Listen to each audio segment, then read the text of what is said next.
Hello and welcome. I'm Senpai and we're here today in central Shinjuku Park in Tokyo. Now I'm walking around in the park namely because everyone in Japan still wears masks even outdoors.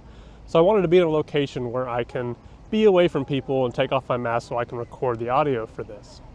Today I wanted to give you all my backstory and what my relation is to Japan. This has a lot to do with why I'm into figure collecting, why the collection is as large as it is, and then as we progress through this channel, you'll hear me referencing, the times I went to Japan or my boss in Japan, and this is the story behind all of that. So my story begins in my sophomore year in college. This would have been towards the end of 2011. I was very much a recluse. I did not really have any friends. I didn't really seek to make any friends. I really just wanted to stay in my room, play video games, and then, go to classes and study. That's really all I was into. But during my sophomore year, I lived with an old friend from high school. And we had a very small one-bedroom apartment together. Well, he was far more outgoing than I was and joined the local anime club.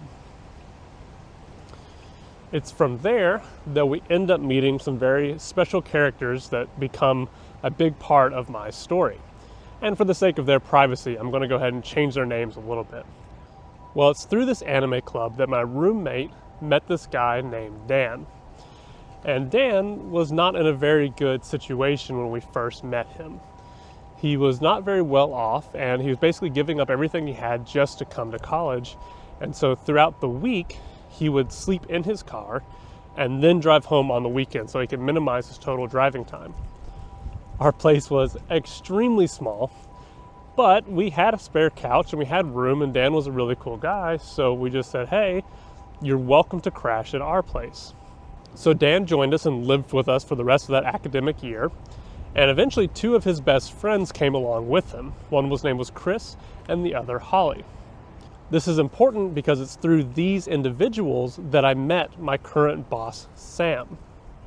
So I come home one day and there's this random girl and her mother. After introducing myself, it turns out her name was Sam, and Sam was best friends with Holly. I say hello and I go off to my room, kind of to seclude myself again. Sam hangs around for a while, and eventually after talking to my roommates, they wanted Sam to see the computer I had built. This was my very first custom computer that I built for myself. And the color scheme was black and red. This is important because black and red happens to be Sam's favorite colors at the time, and she was even wearing her signature black and red dress that she wore, almost every day. So she comes in, sees my computer, thinks it's super cool, and she makes kind of this weird statement that I didn't really pay too much attention to, but she said, hey, when I turn 18, will you build me a computer? I was like, okay. I'm not really sure what your age has to do with it, but of course, I'm happy to build a computer. I love building machines, and of course, if I can get paid for it, so the better. So yeah, definitely, I'll help you build that whenever you're ready. So now we're gonna fast forward 1 year. I became a resident assistant on campus, and the main reason behind this was because I didn't want to live with anybody. I wanted to live by myself. So I haven't seen my friend from high school in over a year. I haven't seen anyone from the anime club in a year. And my little sister's over and she's visiting.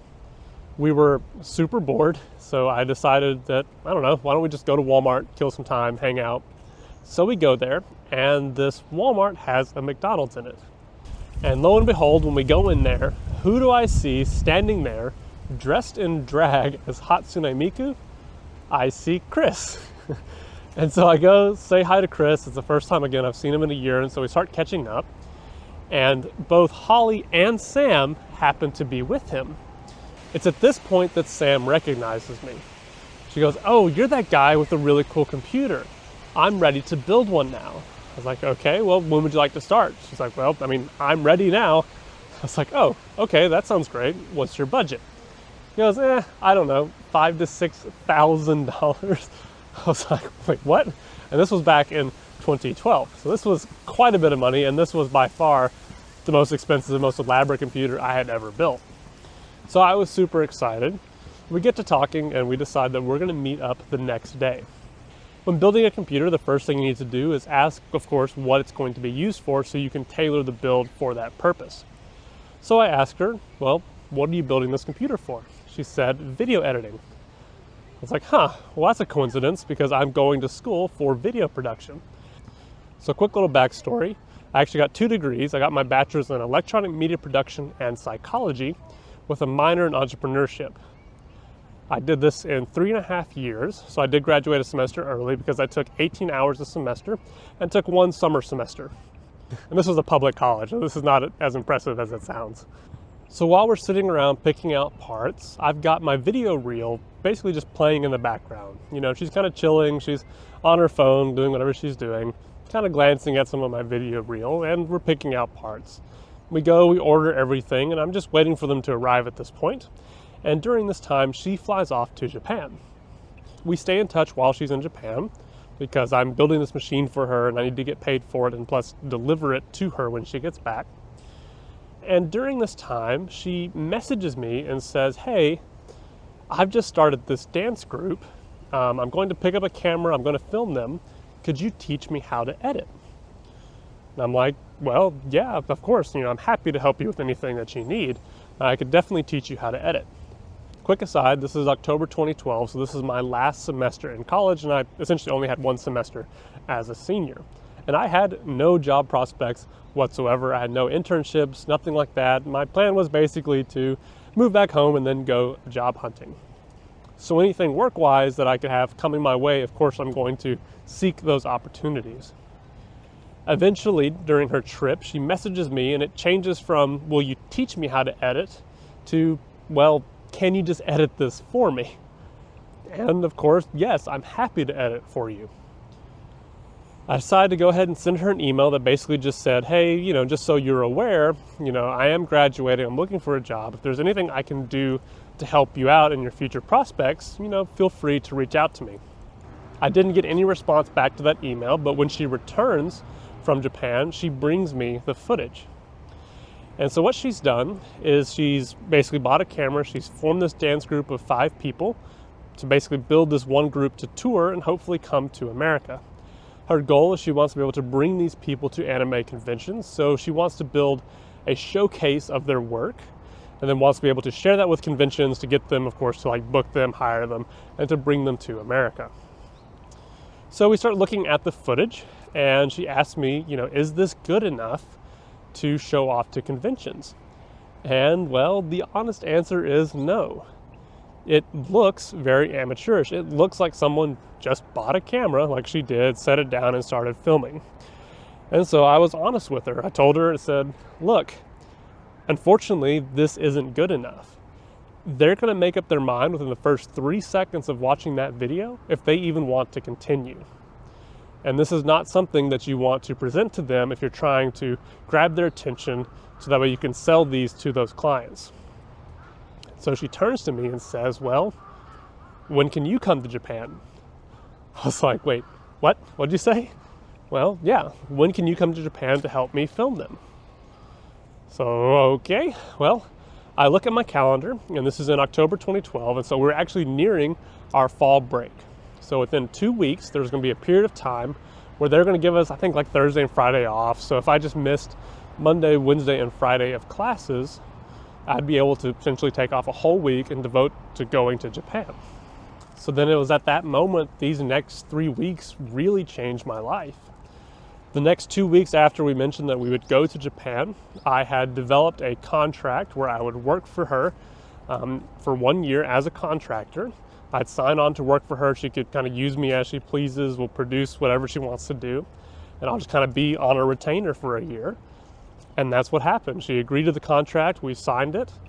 We had to buy all new gear, of course, so we can film these people properly. This was back when DSLRs were now the new hit thing for filming video. So we had a pair of Canon T3Is, which I thought was just the coolest thing in the world. We have a whole thing that we've got in this Pelican suitcase that I can bring to Japan. And 2 weeks later, that's exactly what happened. I took my very first trip to Japan, filmed my very first videos of these dancers, and it's history from there. So not only was this a dream come true of me visiting a country I always wanted to visit, but this became the start of my next career for 5 years. If you recall from our collection video, It was at the end of this very first trip that I bought my first Asuka figure. So this also catapulted my love for anime figures. And it was the second trip to Japan that I just went absolutely crazy when it comes to figure collecting and went all out and was focused on buying Asuka figures. And that's what started my entire collection. And this is what I did for the next 5 years. I would go to Japan for about 2 weeks every 2 months or so. That was more or less my schedule.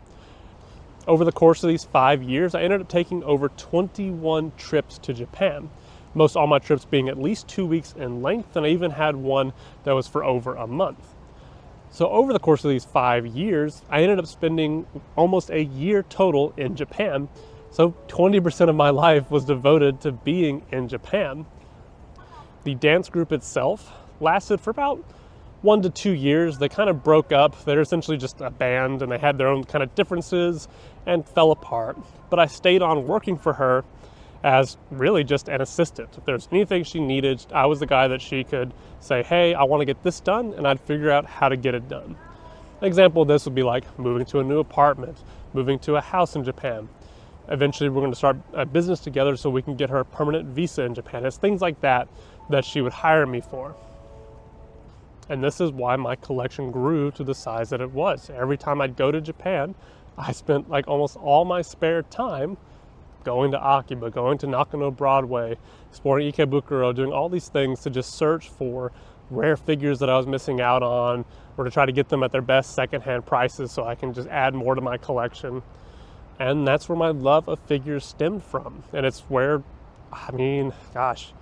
at this point, maybe 70% of my collection comes from. Almost all of that was from a time where I was going to Japan constantly. At the end of those 5 years that I speak of, I more or less just worked myself out of a job. I was there to always kind of get her grounded and set up, and eventually that's what happened. I got to the point where, she was stable, she was good to go, and it really just didn't make sense to keep me on retainer. It just wasn't worth it.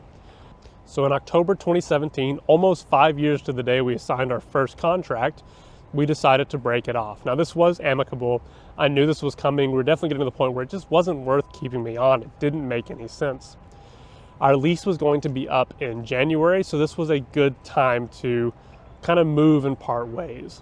After October, we had 2 more trips to Japan, one of which I spent all my miles on that I had accumulated, and I got Kohai and I tickets to Japan.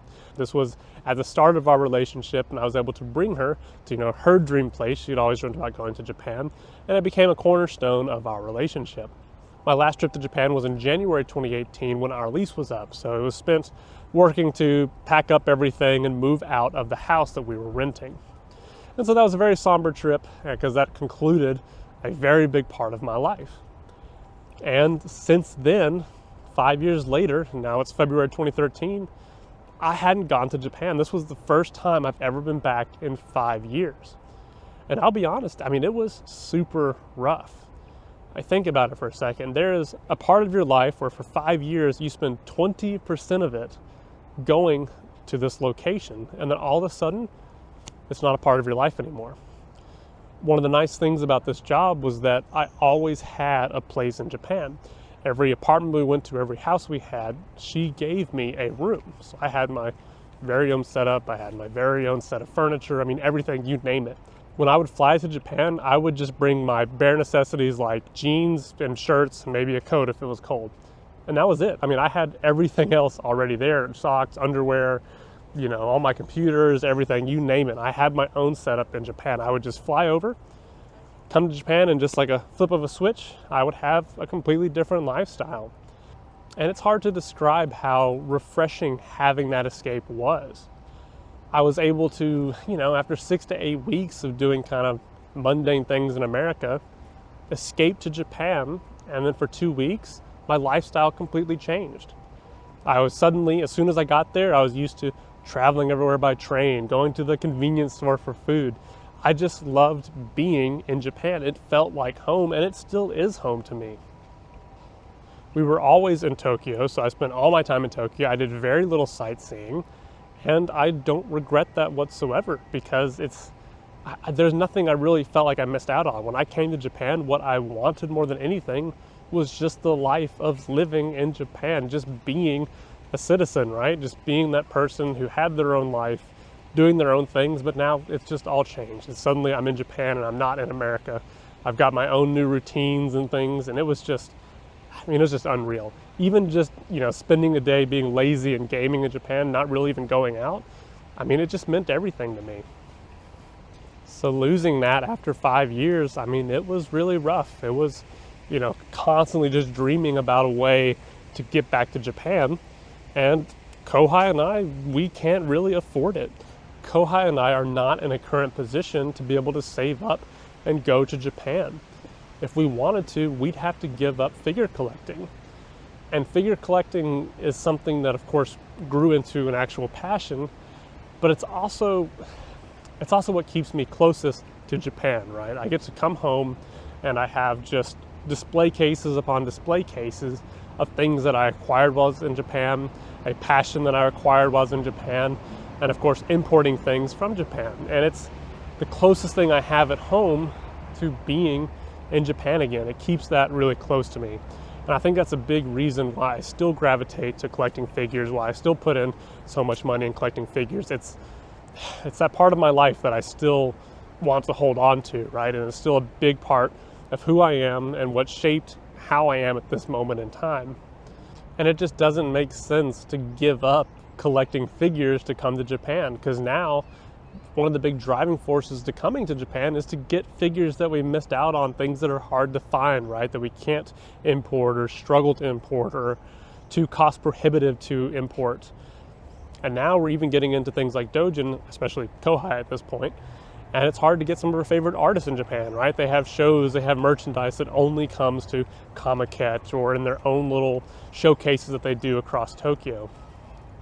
So it just defeats the purpose to fly to Japan and then not be able to afford the hobby that really, keeps that close to you. So unless Kohai and I dramatically change our career paths or find new jobs, we really just can't afford to come here. Kohai's collection is one of the only things that we're actively doing that I feel will get us closer to coming to Japan, right? If we're fortunate enough that what we produce on Kohai's collection is enough to garner a large enough audience that it becomes valuable to them, right? And then it in turn produces profits for us. This is what it's going to be used for. It's to get us back to Japan. It's just such a great way to combine what we're passionate about with a place we're passionate about, right? It's a place we want to be.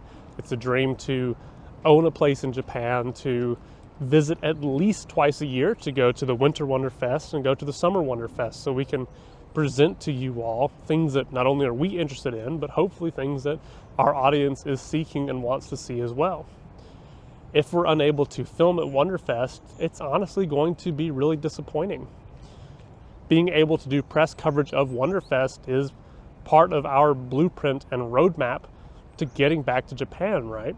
Whether that's because some company actually wants us to come out and then film for them or produce stuff for them to give it to an English audience, or individuals want to donate to get us to Japan. That way they can see WonderFest a little more up close and personal from our opinion anyways, or from our vantage point, whatever it may be, right? So we're literally hoping to produce what we hope in the future will be what brings us to Japan, right? It's the best reason for us to go to Japan, particularly for our audience. It's our own passion, right? We want to go cover and see this event, to see things that are going to be released for what we're interested in. And of course, we're producing a channel with an English-speaking audience, and we want to be able to give that more personalized touch, hopefully with the quality that we have become known for and what we want to produce and what we're proud of producing. And, we have the opportunity here to go ahead and produce this format.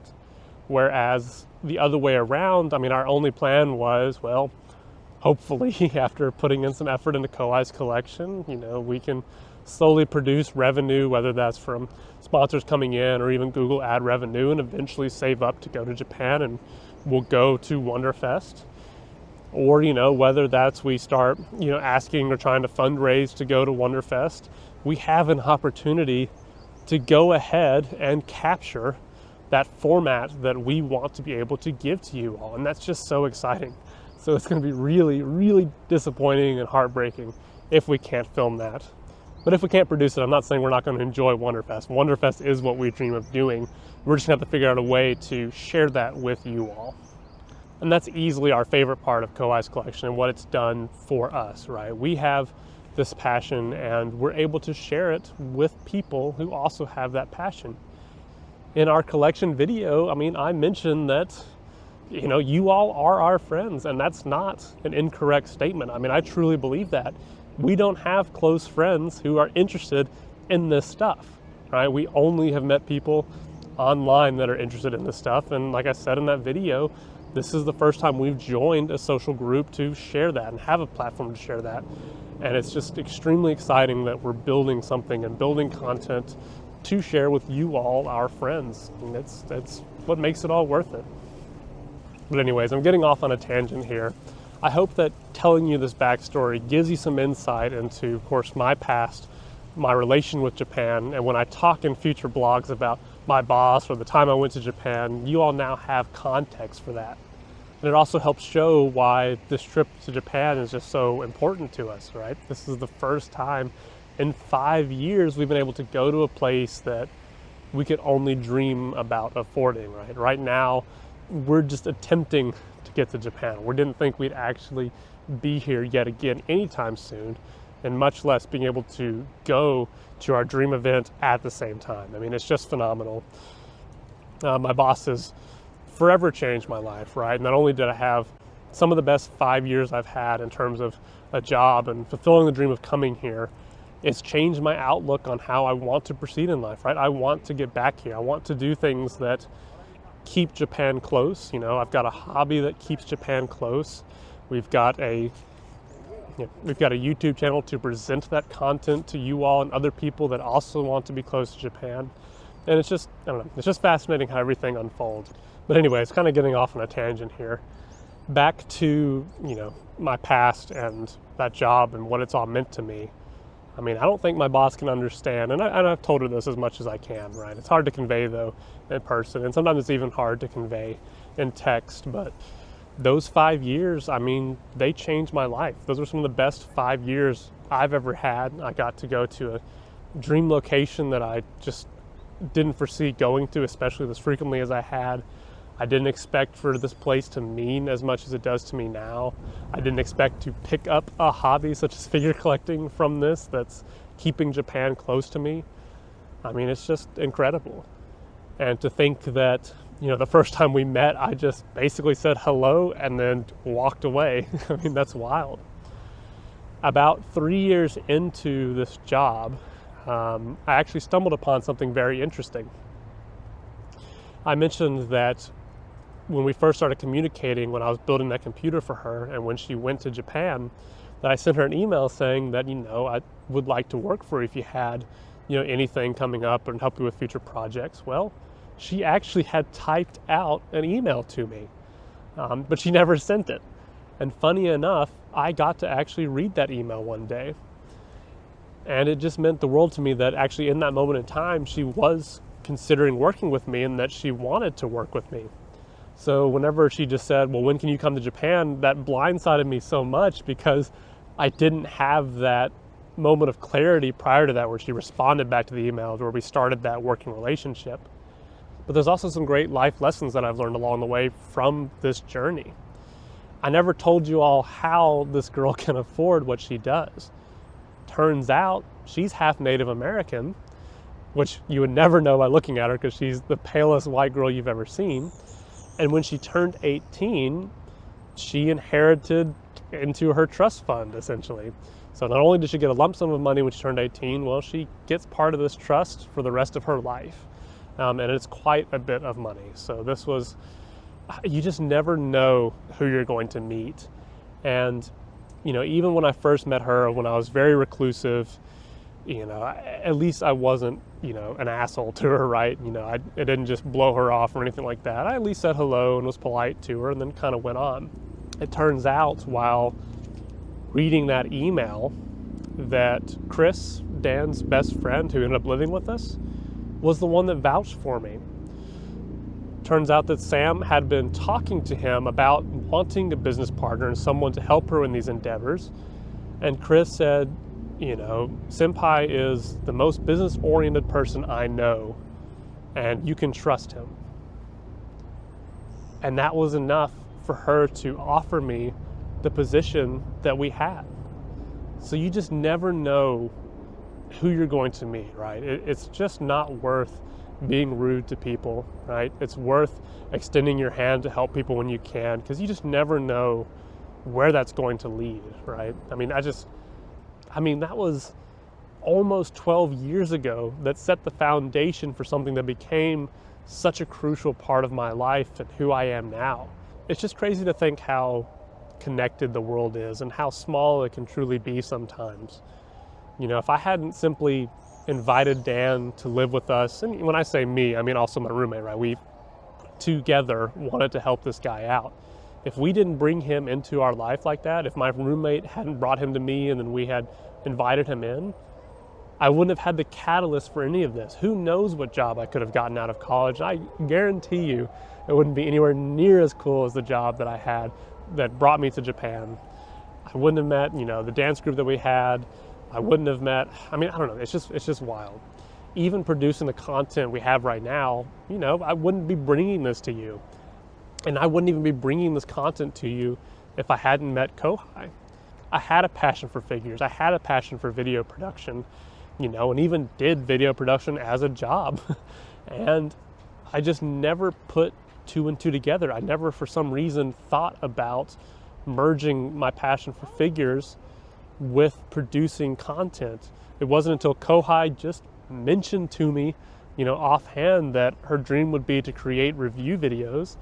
I just blew my mind. For some reason, I had never thought to put those together. I didn't think about, I didn't even think about watching videos on figures. I watch, PC reviews all the time. So I'm consuming content of benchmark videos and new parts coming out, but I never thought that, there would be an audience to do that for figures. And I don't know why that never clicked at all.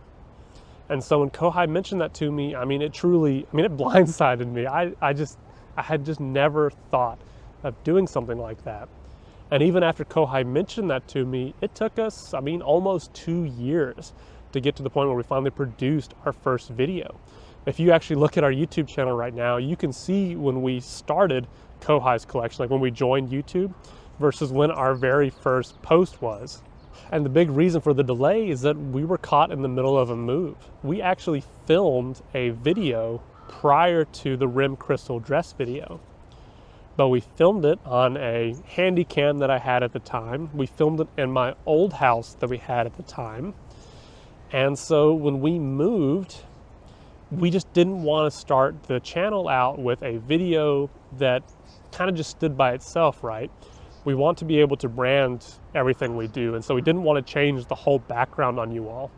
When we moved to the new house after selling my old one, well, that's where I got the money to buy all the equipment that we have so we can produce it.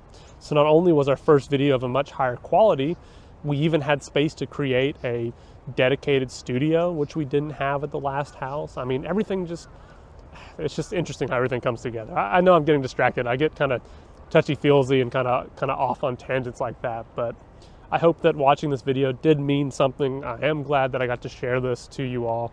I'm glad I have a platform to tell my story and to talk to you all about any of this, even though it's currently a small audience, but maybe one day that'll change. Just know that having this outlet, being able to talk to you all like this, right, have these conversations, to read your comments, to be able to share this passion, it really does mean the world to me. And it's currently, it's everything I'm living for right now. It's kind of a mushy way to put it, but it's what gives my life meaning. I love the job I have right now, but it doesn't fulfill, my creative side. It doesn't fulfill any of that. It's our outlet like this. It's Kohai's collection. It's still working for my boss occasionally. It's producing computers and all that. That's what gives life joy, right? These little outlets that bring you happiness, doing things with your significant other, doing things with people you care about. That's what it's all about. And I'm just happy that we can share all this with you all. I hope this video isn't a huge train wreck here. I ended up rambling. Hopefully I can actually string this together in a coherent story that makes sense. But I'm happy I got to share this with you all. We'll be producing more content while we're here in Japan, and hopefully be able to bring to you some WonderFest, and there's many great things to come, and I'm excited about the future. Take care. Why